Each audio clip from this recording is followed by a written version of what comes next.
इस मशहूर कथा के अनुसार दुर्योधन की माता गांधारी उसे एक आशीर्वाद देती हैं। वे उसे गंगा में स्नान कर उसी प्रकार निर्वस्त्र अवस्था में उनके समक्ष आने को कहती हैं। दुर्योधन उनकी आज्ञा का पालन कर उनके शिविर की ओर आ रहा होता है कि श्री कृष्ण उसे मार्ग में मिल जाते हैं। वे उसे समझाते हैं कि किसी वयस्क को अपनी माता के सामने निर्वस्त्र नहीं जाना चाहिए। उनकी बात पर विचार कर वह केले के पत्ते अपनी कमर पर बांधकर अपनी माता के पास पहुंचता है। तब गांधारी अपने आंखों की पट्टी को हटाती है और दुर्योधन पर दृष्टि डालती है। इस एक दृष्टि में उनके जीवन की संपूर्ण तपस्या, ममता एवं सतीत्व समाय होती है, जिसके दिव्य प्रभाव से शरीर के जिस भी भाग पर उनकी नजर पड़ती है वह वज्र का हो जाता है। चूंकि दुर्योधन ने अपनी कमर के नीचे के हिस्सों को ढक रखा था, वे हिस्से इस शक्ति को प्राप्त करने से वंचित रह जाते हैं। इसी वजह से भीम जब उसकी जांघों पर प्रहार करता है तो वह पीड़ा सहन नहीं कर पाता और इसी से उसकी मृत्यु होती है। मजे की बात यह है कि इस लोककथा का 1% भाग भी सत्य नहीं है। ये सही है कि भीम उसे युद्ध के नियमों के विरुद्ध जाकर मारता है, परंतु उसका इस किंवदंती से कोई लेना देना नहीं है।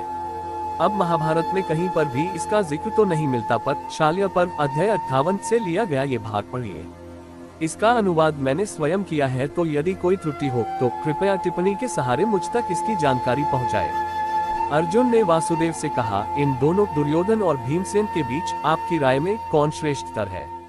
इनमें से किसकी कितनी योग्यता है, मुझे ये बताए हे जनार्दन। वासुदेव ने कहा, इन दोनों द्वारा प्राप्त की गई शिक्षा बराबर थी। हालांकि भीम अधिक शक्तिशाली है, परंतु धृतराष्ट्र के पुत्र में अधिक कौशल है और उसने अधिक परिश्रम भी किया है।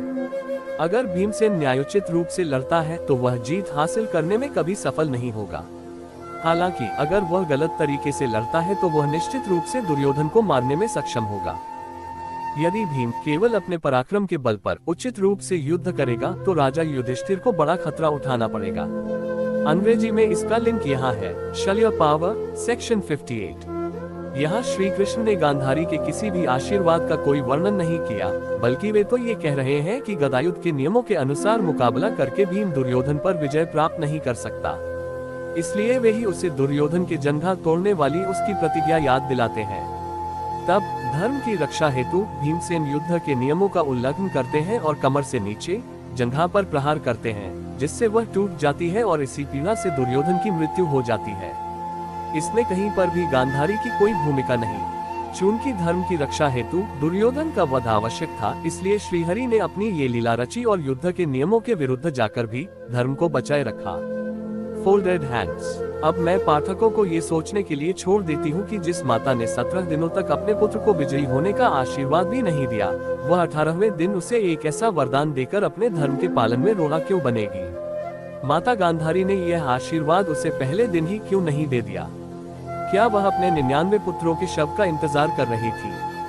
स्वयं विचार कीजिए।